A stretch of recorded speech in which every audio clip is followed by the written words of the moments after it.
어느 젊은 여성이 휠체어에 앉아있는 어린 시절의 사랑을 다시 만났고 결말은 놀라웠습니다. 놀라운 이야기를 듣기 전에 구독을 클릭하여 이와 같은 더 많은 흥미진진한 이야기를 보고 사랑에서 10년간의 불운을 피하세요. 해가 지는 오후 희망촌의 거리를 따스하게 비추고 있을 때 28세의 젊은 사업가 김준호가 부모님 집 앞에서 택시에서 내렸습니다. 5년 동안 분주한 수도에서 지낸 후 그는 가족의 번창하는 지역 레스토랑 체인을 맡기 위해 돌아왔습니다. 바다의 짠 향기가 그의 얼굴을 어루만지는 동안 준호는 향수와 불안감이 뒤섞인 감정을 느꼈습니다. 그의 부모님은 자랑스러운 미소와 활짝 벌린 팔로 현관에서 그를 기다리고 있었습니다. 포옹과 첫 인사를 나눈 후 그의 어머니 이미경이 반짝이는 눈으로 그를 바라보았습니다. 아들아, 누가 마을로 돌아왔는지 아니? 박소연이야. 박신의 딸 기억나? 내 어릴 적 단짝 친구 말이야. 준호의 심장이 쿵 내려앉았습니다. 소연이라고요? 물론 기억났습니다. 그들은 어린 시절과 청소년기 내내 떨어질 줄 모르는 사이였습니다. 그러다 인생이 그들을 다른 길로 이끌었죠. 소연은 해외로 유학을 갔고 준호는 대학을 위해 수도로 이사했습니다. 시간이 지나면서 그들은 연락이 끊겼습니다. 소연이가 여기 있어요? 언제부터요? 준호가 갑작스러운 관심을 숨기려 노력하며 물었습니다. 몇 달 전부터야. 그의 아버지 김동훈이 대답했습니다. 가족의 동물병원을 운영하러 돌아왔대. 들러서 인사 좀 하지, 그래? 분명 널 보면 기뻐할 거야. 준호는 멍하니 고개를 끄덕였습니다. 그의 마음은 이미 젊은 시절의 추억 속으로 빠져들고 있었습니다. 해변에서 보낸 오후들, 함께 나눈 웃음, 별 아래서 속삭인 비밀들. 소연은 지금 어떤 모습일까요? 그녀가 준호를 알아볼까요? 옛 방에서 짐을 풀면서 준호의 전화기가 진동했습니다. 수도에 성공한 모델이자 사교계 인사인 그의 여자친구 한지우의 메시지였습니다. 자기야, 도착했어? 다음 주 갈라 디너 잊지 마. 내가 널 동행해야 해. 뽀뽀. 준호는 한숨을 쉬었습니다.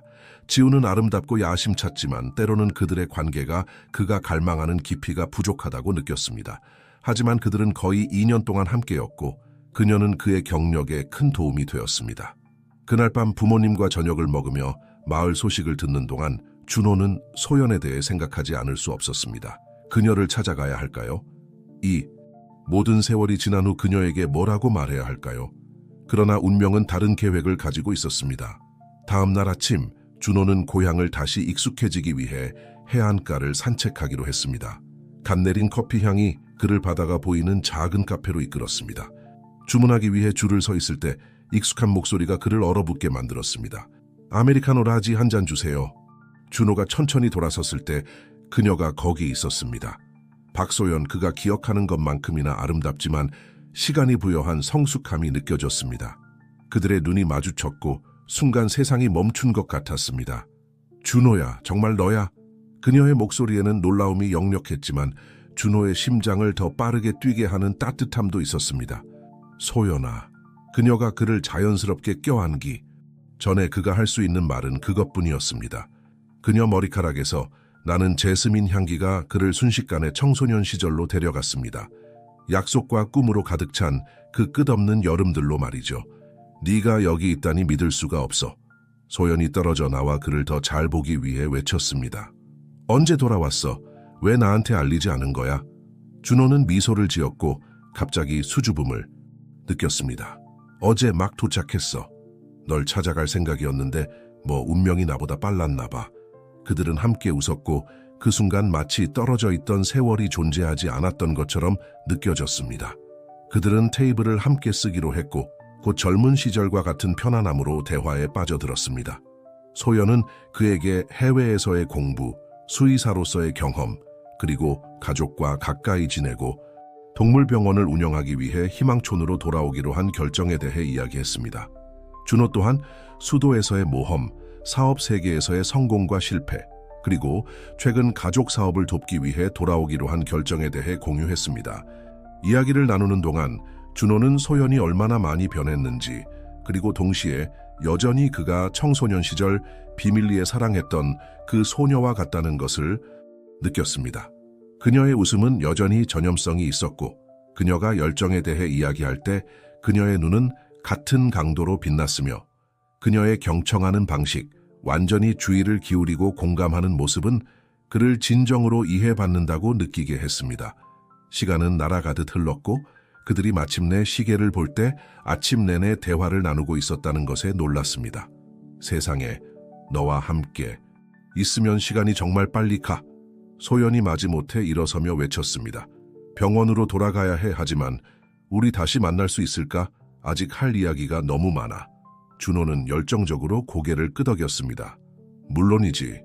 내일 저녁 식사는 어때? 해변의 멋진 곳을 알고 있어. 좋아요. 소연이 얼굴 전체를 밝히는 미소로 대답했습니다.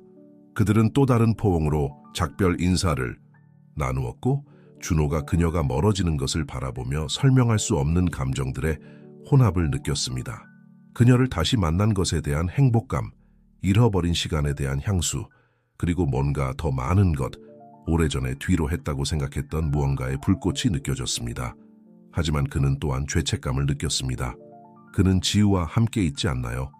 다른 여자에 대해, 특히 오랜 친구에 대해 이런 감정을 가져서는 안 되는 거죠.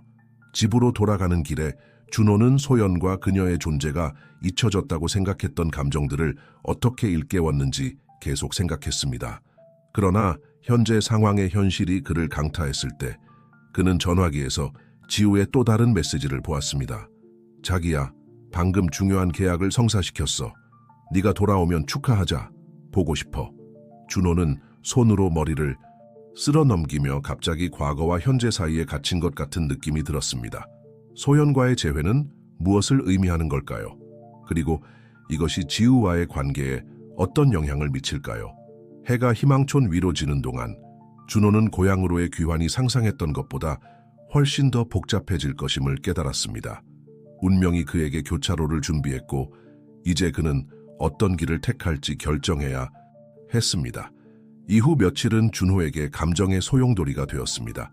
한편으로는 소연과 다시 연결되고 고향을 재발견하는 설렘이 있었고 다른 한편으로는 수도에 남아있는 지우를 생각할 때마다 느끼는 죄책감이 있었습니다.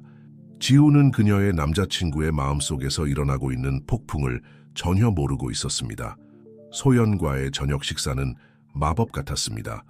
바닷가에 레스토랑은 은은한 조명과 배경으로 들리는 파도 소리로 둘이 깊은 대화와 공유된 추억에 빠질 수 있는 완벽한 분위기를 만들어냈습니다. 기억나? 우리가 졸업 파티에서 몰래 빠져나와 언덕에서 별을 보러 갔던 때? 소연이 촛불빛에 반짝이는 눈으로 물었습니다. 준호는 가슴이 따뜻해지는 것을 느끼며 미소 지었습니다. 어떻게 잊을 수 있겠어? 그날 밤에 그는 갑자기 말을 멈추었습니다. 자신이 뭐라고 말하려 했는지 깨달으며 그들이 거의 키스할 뻔했던 밤, 인생이 그들을 갈라놓기 전에 그가 자신의 감정을 고백하려 했던 밤이었습니다. 소연은 그의 망설임을 감지한 듯 했고 교묘하게 주제를 바꾸었습니다. 그래서 수도에서의 생활은 어때? 흥미진진할 것 같아. 준호는 고개를 끄덕이며 화제를 돌릴 수 있는 기회에 감사했습니다. 그래, 강렬해. 항상 뭔가가 일어나고 항상 한 발 앞서 있어야 해.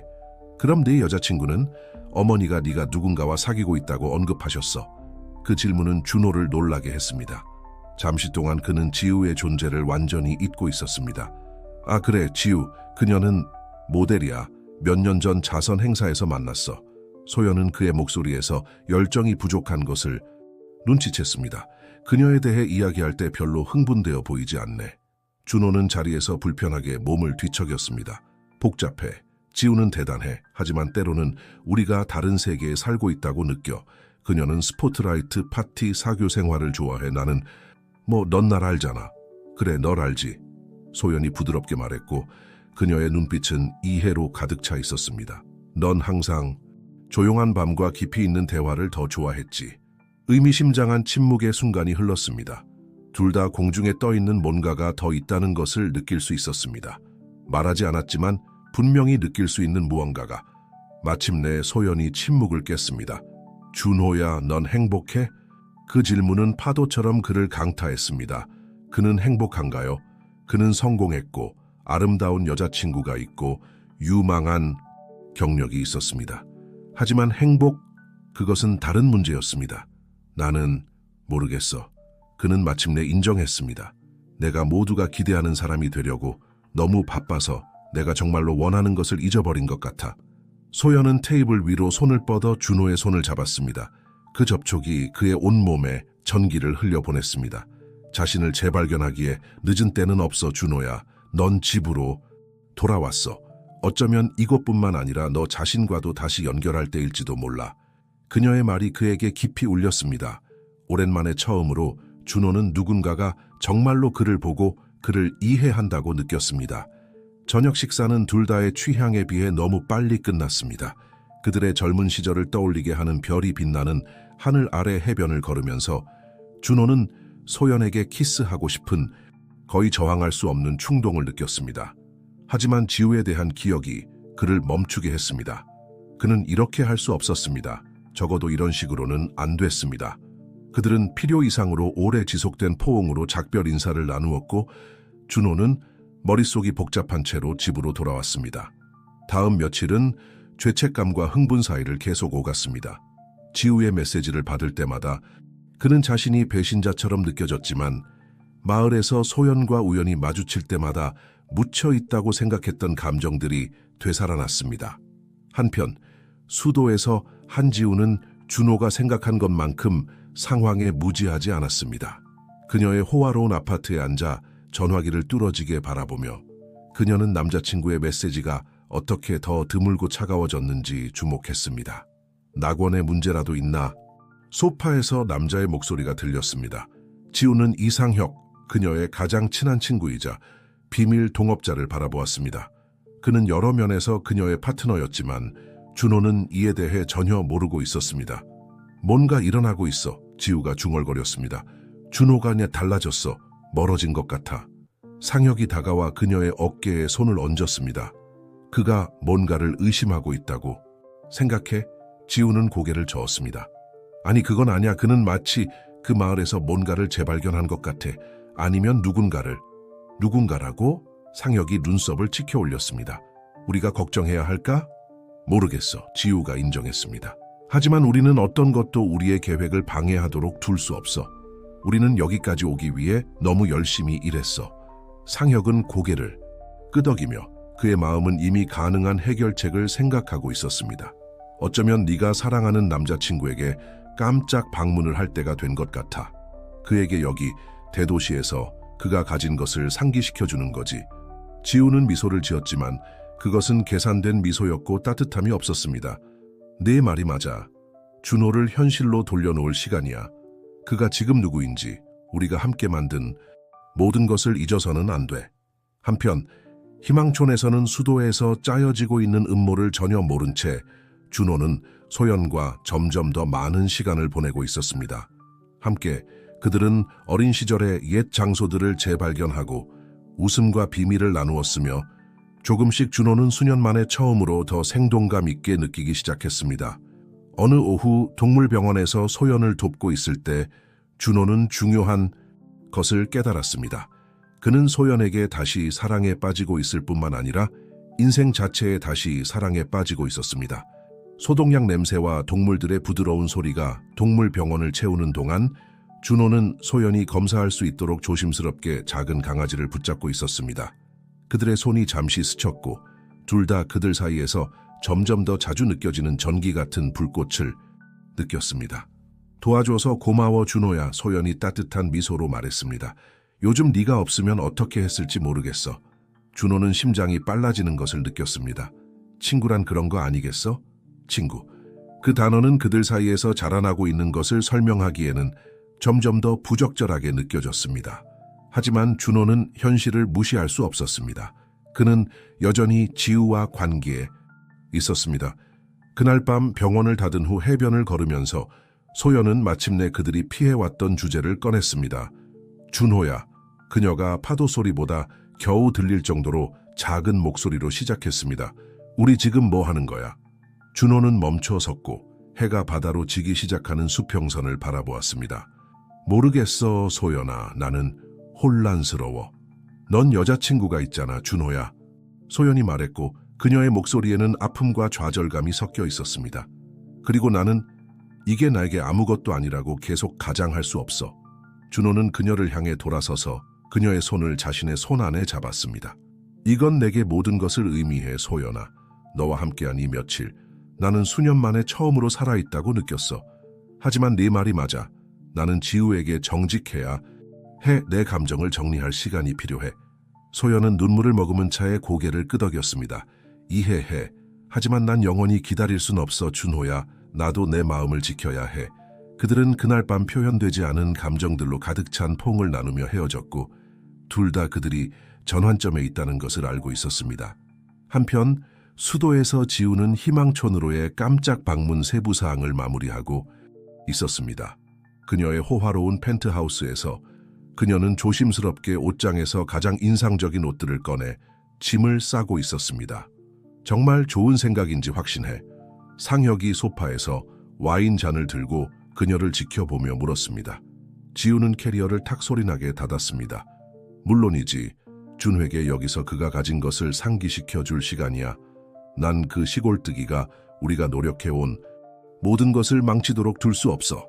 상혁이 다가와 그녀의 허리를 팔로 감쌌습니다. 그가 우리 사이를 알아차리면 어쩌지. 지우는 돌아서서 그를 차가운 눈빛으로 마주 보았습니다. 그러지 않을 거야. 준호는 너무 순진하고 너무 신뢰가 깊어. 게다가 난 계획이 있어. 계획이라고? 상혁이 눈썹을 치켜올리며 흥미롭게 물었습니다. 그래. 지우가 미소 지었습니다. 준회에게 청혼할 거야. 상혁은 거의 와인을 뿜을 뻔했습니다. 청혼? 너 미쳤어? 완벽한 수야. 지우가 설명했습니다. 준호는 너무 명예로봐서 마을 사람들 앞에서 나를 거절하지 못할 거야. 그리고 우리가 결혼하면 그의 가족 재산에 완전한 접근권을 갖게 돼. 넌 똑똑하고 무자비해. 상혁이 중얼거리며 그녀에게 열정적으로 키스했습니다. 그래서 내가 널 사랑해. 그리고 그래서 우리가 완벽한 팀이지. 지우가 그에게서 떨어지며 대답했습니다. 이제 내가 떠나 있는 동안 여기서 모든 걸 처리해 주어야 해. 우리는 어떤 실수도 용납할 수 없어. 다음 날 희망촌에서 준호는 결심한 느낌으로 눈을 떴습니다. 그는 밤새 잠을 이루지 못하고 자신의 인생과 감정에 대해 고민했습니다. 그는 지우와 이야기를 나눠야 한다는 것을 알았습니다. 소연과의 관계가 더 진전되기 전에 지우에게 정직해야 했습니다.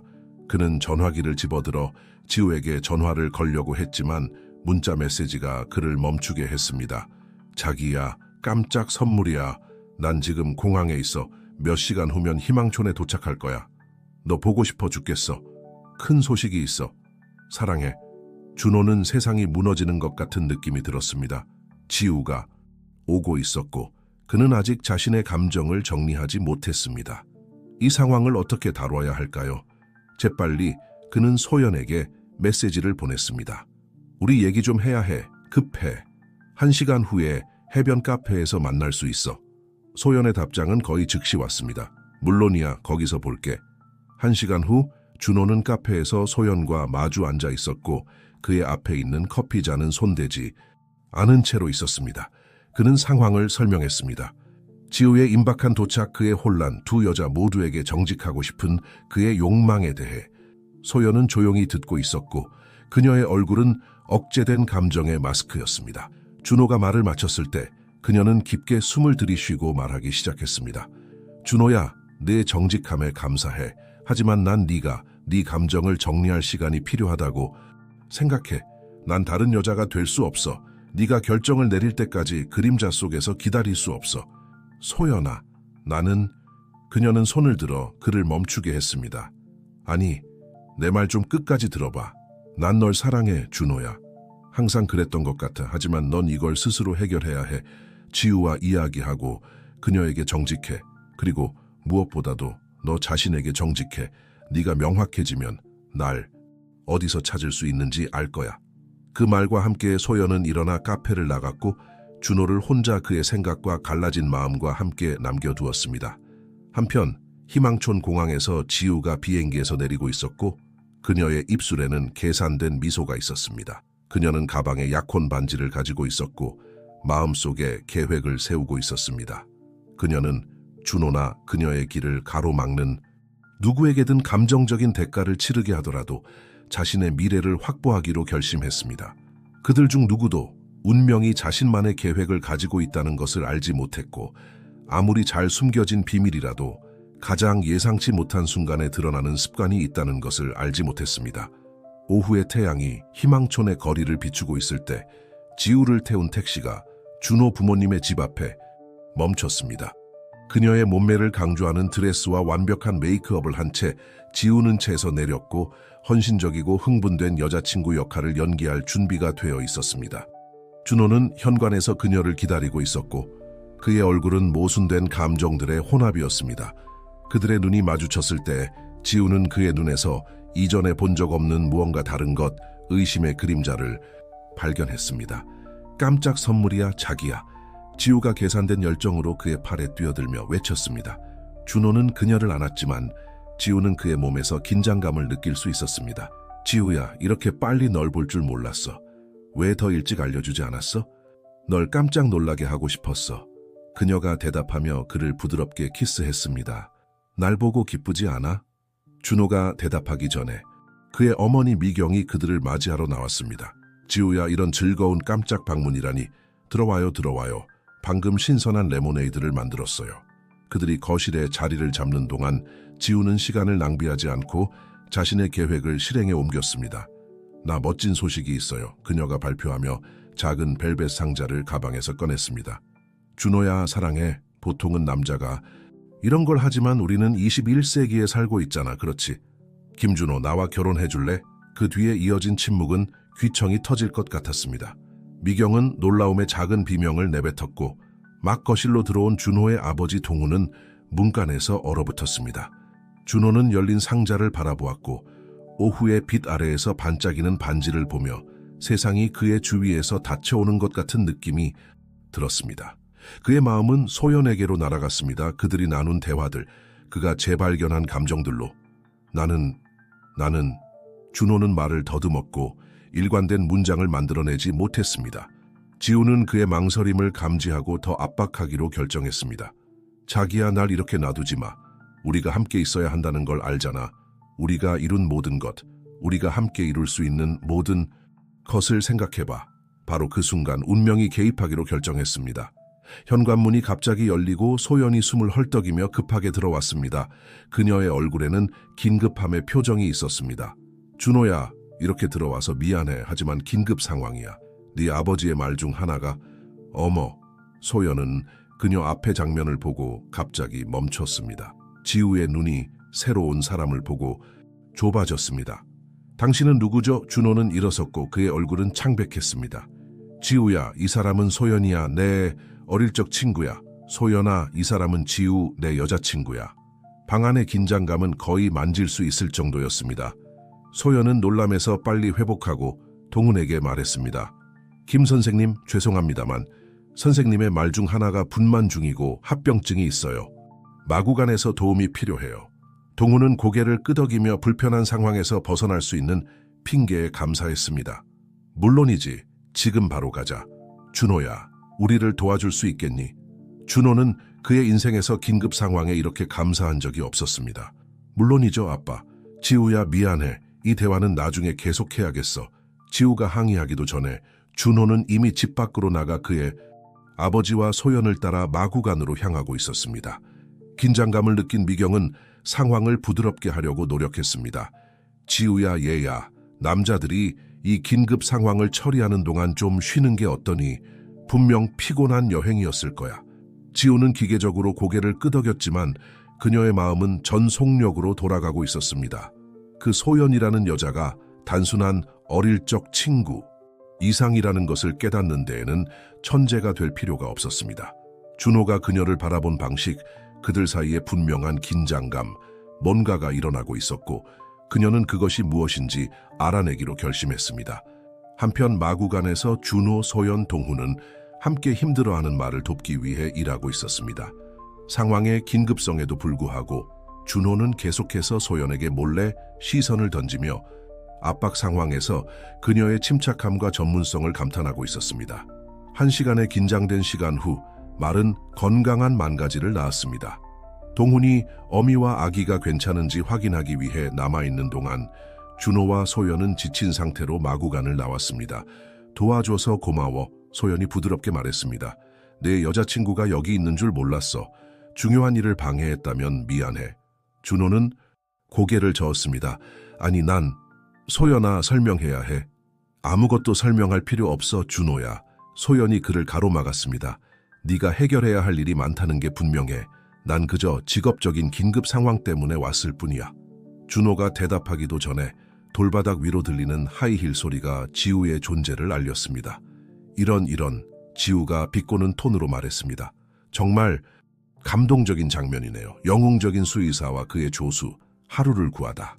지우야, 이건 네가 생각하는 그런 게 아니야. 준호가 말하기 시작했지만 지우가 손짓으로 그를 가로막았습니다. 아니라고? 그럼 날 깨우쳐줘, 준호야. 내가 보기에는 네가 내 소위 어릴 적 친구와 매우 바쁘게 재연결하고 있는 것 같거든. 소연은 고조되는 긴장감을 느끼고 물러나기로 결정했습니다. 내가 가는 게 좋겠어요. 준호야, 도와줘서 고마워. 지우씨, 만나서 반가웠어요. 소연이 멀어지는 동안 지우는 준호에게 돌아섰고 그녀의 눈은 분노와 결단의 혼합으로 빛나고 있었습니다. 우리 할 얘기가 많네, 사랑하는 사람. 그리고 네가 나한테 완전히 정직하길 바라. 준호는 고개를 끄덕였고 진실의 순간이 왔다는 것을 알았습니다. 그가 몰랐던 것은 이 대화가 그나 지우가 예상했던 것보다 훨씬 더 많은 것을 드러낼 것이라는 점이었습니다. 커플이 집으로 돌아가는 동안 한 인물이 그림자 속에서 지켜보고 있었습니다. 비밀리에 지우를 따라온 상혁은 모든 장면을 목격했습니다. 악의적인 미소를 지으며 그는 전화기를 꺼내 메시지를 입력하기 시작했습니다. 희망촌에서 일들이 더욱 복잡해지려 하고 있었습니다. 밤이 희망촌 위로 내려앉았고 그와 함께 이 마을을 뒤흔들어 놓은 드라마의 마지막 막이 펼쳐질 것이라는 약속이 있었습니다. 준호, 소연, 그리고 지우의 운명은 좋든 나쁘든 곧 결정될 것이었습니다. 준호의 심장은 그와 소연이 상혁을 따라 희망촌의 거리를 걸어갈 때 세게 뛰고 있었습니다. 밤이 마을 위로 내려앉았고 앞으로 일어날 드라마를 예고하는 어듯한 그림자로 모든 것을 감쌌습니다. 지우가 뭘 했어? 준호가 걱정이 섞인 목소리로 물었습니다. 상혁은 그들을 부두로 안내했고 그곳에는 이미 군중이 모여 있었습니다. 그녀가 마을 절반의 소유권 문서를 불태우겠다고 위협하고 있어 그가 급하게 설명했습니다. 오늘 오후에 시청에서 훔쳤어. 네 가족 재산의 절반을 주지 않으면 그것들을 파괴하겠대. 준호와 소연은 놀라움과 공포가 섞인 시선을 교환했습니다.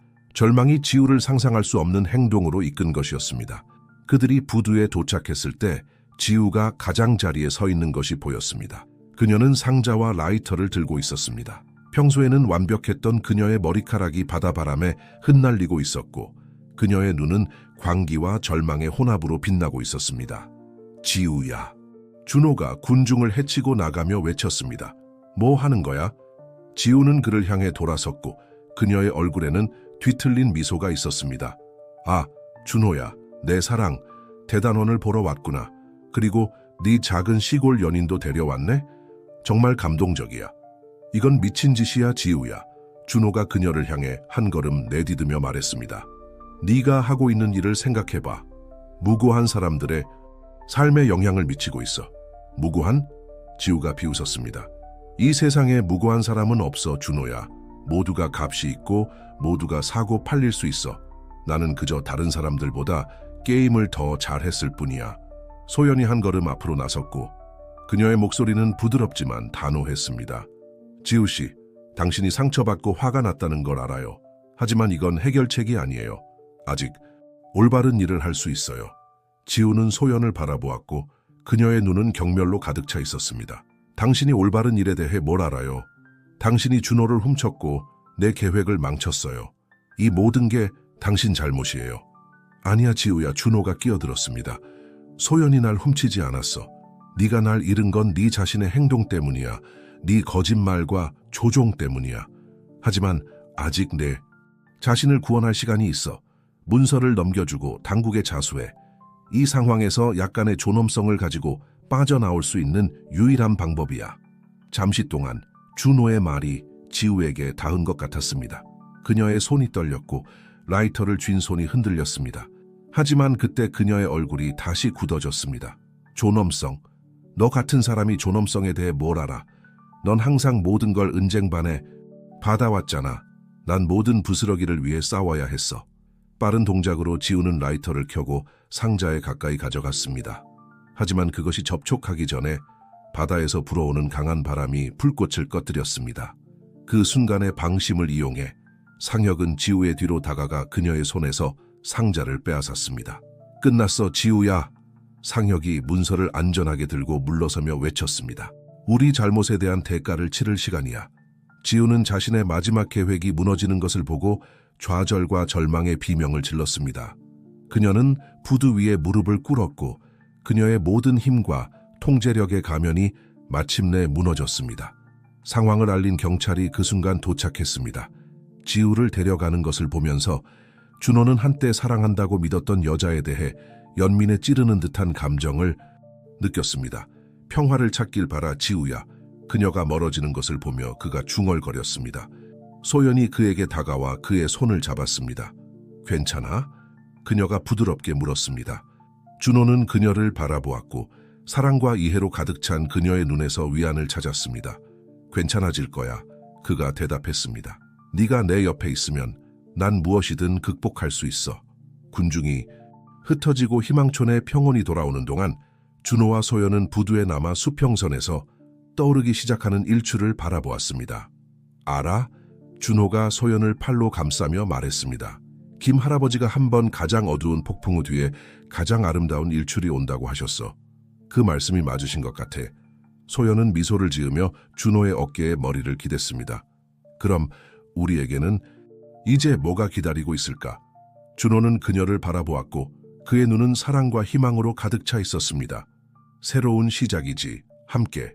태양이 바다 위로 솟아오르며 희망촌을 황금빛으로 물들이는 동안 준호와 소연은 함께하는 미래에 대한 약속을 부드럽고 약속으로 가득 찬 키스로 봉인했습니다.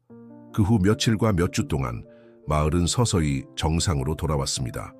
준호와 소연은 모두에게 사랑받는 커플이 되었고 서로에 대한 그들의 사랑과 헌신은 많은 사람들에게 영감의 원천이 되었습니다.